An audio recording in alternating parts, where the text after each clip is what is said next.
이렇게 세계 최대 다자 외교 무대에서 여러 일정을 소화한 이재명 대통령이 다자 외교의 지평을 넓혔습니다. 다음 달 경주 에이펙 준비 태세를 예열하는 기회가 된 걸로 보이는데요. 남성욱 숙명여대 석좌 교수와 관련 내용 짚어보겠습니다. 어서 오십시오. 안녕하십니까. 네. 자, 교수님 일단 스콧 베센트 재무장관을 이재명 대통령이 만난 얘기부터 좀 여쭤보겠습니다. 이재명 대통령이 직접 이 한미 투자 패키지와 관련해서 우리 측의 입장을 상세히 설명했다라고 하는데 일단 이 만남이 좀 깜짝 만남인 것 같아요. 일단 우리 측에서 강력하게 만남을 요청했고요. 뉴욕에 가신 김에 이제 우리의 구체적인 실무 입장을 대통령이 설명을 하는 거죠. 그동안에 우리 측에서 장관급 인사들이 여러 번 찾아가서 얘기를 했습니다. 그러나 또 대통령께서 얘기하는 것도 또 다른 의미를 갖고 있거든요. 일단 벤센트 재무장관 입장에서는 이제 한국의 의중을 대통령을 통해서 파악을 하는 거고 우리는 이것을 벤센트한테 얘기를 해서 이걸 트럼프 대통령에게 정확하게 보고해달라. 이제 한 세 가지 포인트가 있었던 것 같습니다. 예. 일단 한국의 경제 규모나 외환 시장이 일본과는 완전히 다르다. 사실 일본이 5,500억 불, 또 우리가 3,500억 불인데 사실 일본의 GDP는 한국의 한 2.5배 수준이기 때문에 일본이 5,500억 불을 하면 우리는 한 1,500억 불을 해서 2,000억 불이면 충분하다. 이렇게 보는 거죠. 그리고 일본의 외환 보유고가 또 엄청납니다. 우리는 지금 한 4,500억 불 내외인데 여기서 3,500억 불을 빼면 75% 이상이 빠지기 때문에 외환 분야에 제2의 IMF 사태가 나올 수 있다는 것이죠. 일단은 안보 상황에 대한 총론을 확인했고요. 또 벤센트도 그런 분야에 관해서는 자기도 이해를 한다라고 합니다. 다만 이 협상에서 구체적으로 합의되는 것은 없고요. 벤센트 혼자 또 결정할 수도 없죠. 예. 결국은 트럼프 대통령에게 보고를 하고 구체적인 상황에 대해서 향후에 아마 에이펙, 즉 경주 10월 말 에이펙 이전까지 마무리를 짓기를 양측이 희망을 한다고 볼 수 있겠습니다. 예. 말씀해 주신 부분, 그러니까 일본과 우리의 경제 규모도 다르고 그리고 기축통화국의 그런 위상도 다르기 때문에 이런 부분은 미국 측도 충분히 이해를 할 수 있을 것 같은데 이제 환율 문제 때문에 통화 스와프를 우리가 필요 조건이라고 제시하고 있지 않습니까? 이 부분을 미국 측은 어떻게 받아들일까요? 네, 미국 측은 일단 이 문제에 대해서 굉장히 좀 부정적입니다. 사실은 통화 스와프를 하면 우리가 미국 달러를 우리 원화와 연동해서 쓸 수 있기 때문에 우리로서는 숨통이 트이는 거죠. 그러나 미국 입장에서는 한국이 무역 흑자를 내고 있지만 한국의 원화가 기축통화국이 아니기 때문에 과연 통화 스와프를 통해서 한국이 또 얻는 것보다는 미국이 얻는 것이 더 적다라는 것이죠. 그래도 우리 입장에서는 일단 3,500불을 미국이 고집을 하니까 1단계 필요 조건으로 통화 스와프를 하고 그다음에 또 이 3,500억 불을 우리는 직접 투자가 아닌 대출 보증 이런 형식인데 미국은 이제 정해진 구자에 돈을 집어넣고 직접 투자를 하는 방식을 요구하기 때문에 통화 스와프는 일단 필요 조건이고 또 충분 조건은 3,500억 불의 어떤 형태 직접 투자가 아닌 대출 보증 이런 형태로 가야 된다는 것이 이제 정부의 입장이고 어제 이재명 대통령도 이 문제에 관해서 벤센트 장관에게 상세하게 설명을 한 것으로 보입니다. 예, 지금 말씀해 주신 이 통화 스와프, 특히 무제한 통화 스와프는 일본은 미국과 협정이 되어 있는 상황이죠? 일단 일본하고 한국하고 참 단순 동등 비교를 하는 게 참 어려운데요.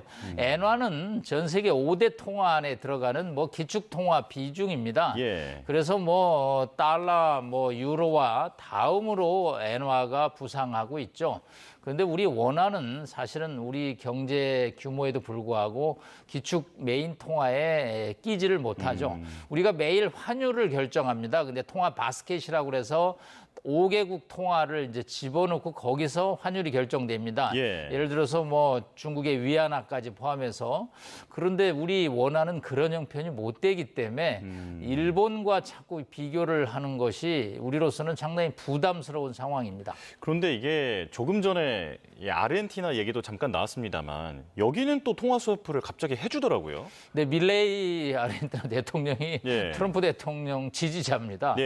공개적으로 플랫 파이터라는 단어를 쓰고 있는데 약간 뭐 아부성 발언을 좀 잘하고 일종의 극우 성향을 보이기 때문에 출범 당시부터 트럼프 대통령의 지지를 받았는데 또 뭐 이런 국가에 대해서는 뭐 200억 불 이상의 통화 수화풀을 금방 또 약속을 하기 때문에 뭐 트럼프 대통령의 어떤 원칙은 사실은 없다고 볼 수 있습니다.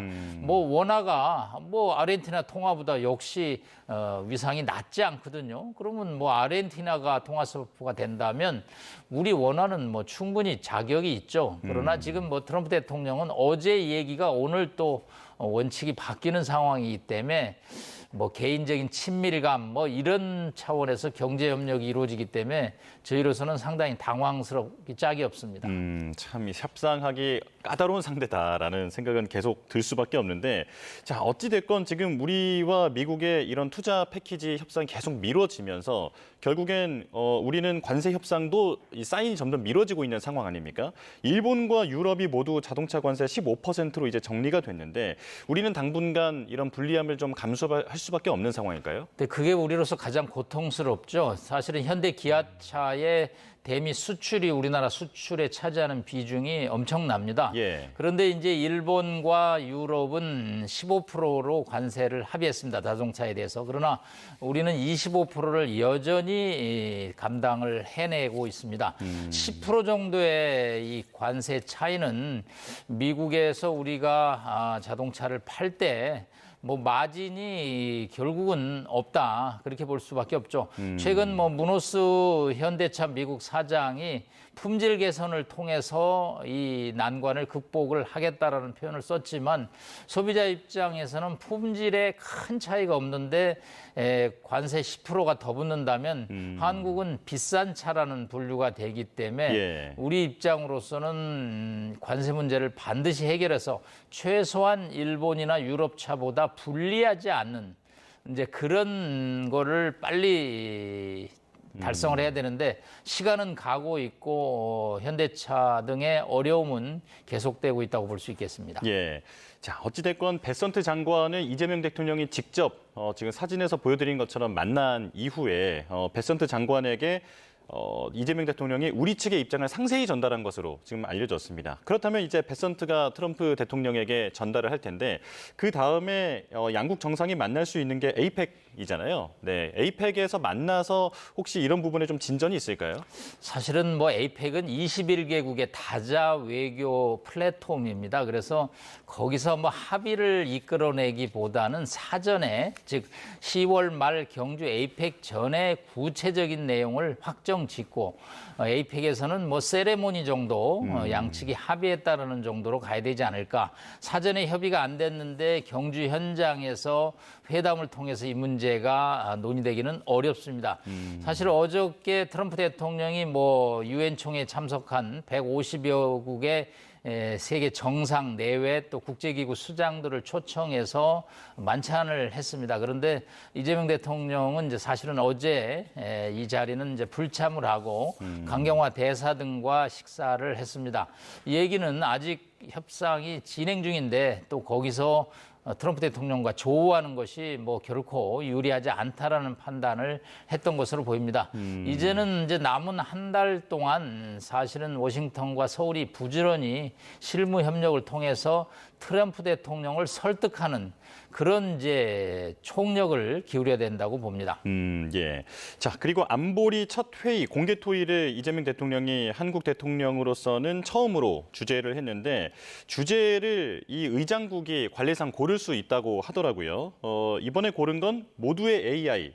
얘기를 하면서 세계적으로 AI와 관련돼서는 공통 규범이 필요하다라는 부분을 강조했습니다. 어떤 배경으로 이런 주제를 골랐을까요? 네, 우리가 안보리 상임이사국은 아닙니다. 5개국에. 그러나 올해 비상임이사국이 됐던 거죠. 그렇기 때문에 이제 그 나라의 정상이 회의를 주재를 합니다. 이제 보통 1시간 정도 앞에 회의를 주재하고 이재명 대통령은 이석을 하고 조현 외교부 장관이 바톤을 받아서 어제 회의를 진행했습니다.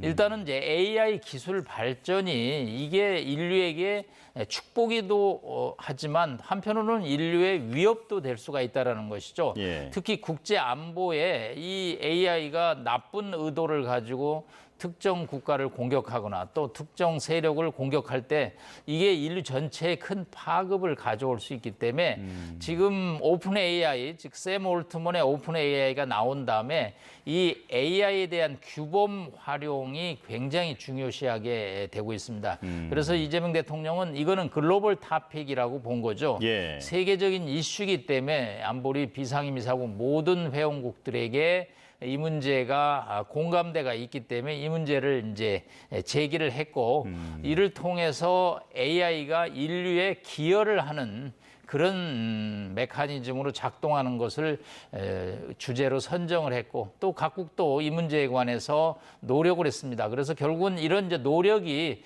경주 에이펙에서 AI 기본 사회를 위한 비전을 아마 제시할 것으로 보입니다. 예. 사실 뭐 AI의 건전한 발전과 노력에 대해서 어떤 국가도 반대하지는 않겠죠. 그렇기 예. 때문에 글로벌 이슈로서 AI를 선정한 것은 뭐 매우 타당하다고 볼 수 있겠습니다. 예, 말씀해 주신 대로 이 주제가 미국이라든지 중국이라든지 뭐 어느 한쪽을 자극하는 그런 주제는 아니었던 것 같거든요. 외교 전략상으로도 이런 전략적 고려가 있었겠죠. 네, 뭐 미중을 자극하는 특정한 이슈를 꺼낼 필요는 전혀 없죠. 예. 아무래도 유엔이라는 나라는 안보리 상임이사국 5개국이 파워를 갖고 있고 거부권을 행사합니다. 그렇기 때문에 5개국이 허용하지 않는 주제를 꺼낸다면 그거는 회의가 진행될 수가 없기 때문에 모두가 공감하는 AI 주제를 선택한 것으로 보입니다. 예.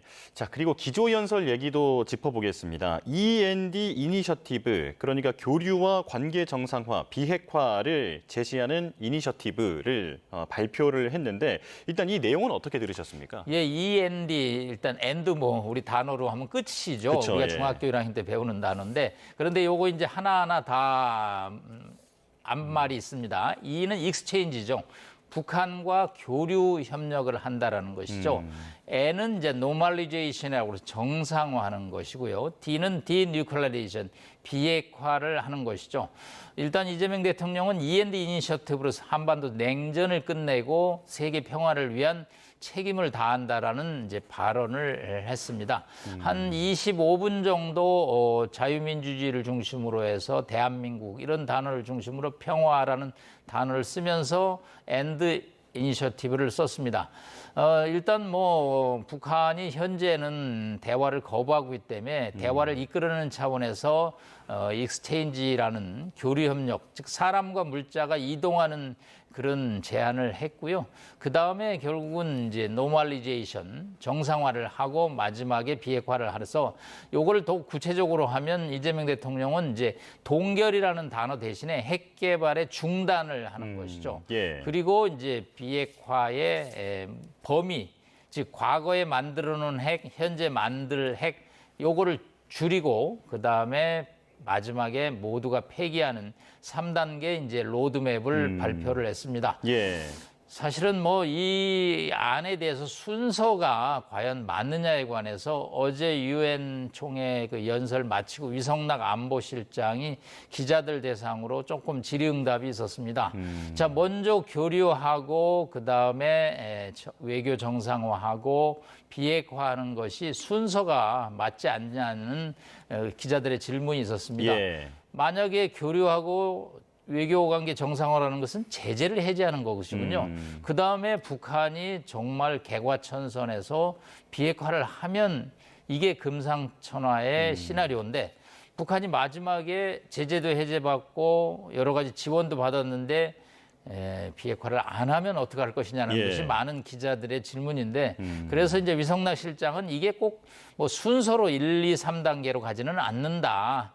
그래서 이것을 이제 상호 시너지를 내면서 동시에 이루어진다라는 표현을 썼습니다. 예. 다만 이제 이런 거에 대해서 아직까지 뭐 북한이 반응을 보이지는 않고요. 북한은 이재명 대통령이 유엔 총회 연설 사흘 전에 노동신문에 뭐 한국과는 적대 국가로서 두 국가론을 강조하며 대화하지 않겠다라고 얘기를 했습니다. 예. 이재명 대통령의 이 엔드 구상은 사실은 뭐 북한을 상대로 어떤 발언을 했다기보다는 저는 뭐 트럼프 대통령을 좀 보라고 얘기를 하지 않았느냐. 앞으로 트럼프 대통령과 김정은 위원장 위원장이 상호 간의 정상회담을 지금 할 예정인데 이런 제안을 하면 뭐 합의가 이루어지지 않겠냐라고 일종의 뭐 서제스천이라 할까요? 아이디어를 제공했다라는 표현을 쓰고 싶습니다. 한 가지만 좀 짧게 여쭤보겠습니다. 사실 동결 축소 폐기가 지금 며칠 만에 중단 축소 폐기로 바뀐 거거든요. 그러니까 동결에서 중단이라는 이 단어가 바뀐 게 큰 함의가 있다라는 분석이 있습니다. 그러니까 동결이라고 하는 것은 국제사회에 매우 까다로운 검증이 있어야 하는 것이기 때문에 이 부분을 중단으로 낮춰줬다라는 것은 상당한 양보다라는 평가가 있거든요. 네, 동결을 하면 액션이 따라가야 됩니다. 지금 IAEA 국제원자력기구 사찰단이 현장 영변 같은 시설에 가서 정말로 이게 중단됐느냐 그거를 이제 확인하는 액션이 필수죠. 그러나 중단은 선언만 갖고 이루어질 수가 있습니다. 예. 말로 하면 되는 거죠. 자, 오늘부터 우리는 핵 개발을 중단합니다. 그러면 이제 중단이 되는 건데 실제로 중단됐느냐는 또 다른 문제죠. 그렇기 때문에 일단 이재명 대통령 입장에서는 북한을 대화로 이끌어내기 위해서 한 발자국 더 뒤로 물러섰다라는 지적을 받을 수밖에 없는 상황입니다. 알겠습니다. 여기까지 말씀 듣겠습니다. 남성욱 숙명여대 석좌 교수와 함께했습니다. 고맙습니다. 감사합니다.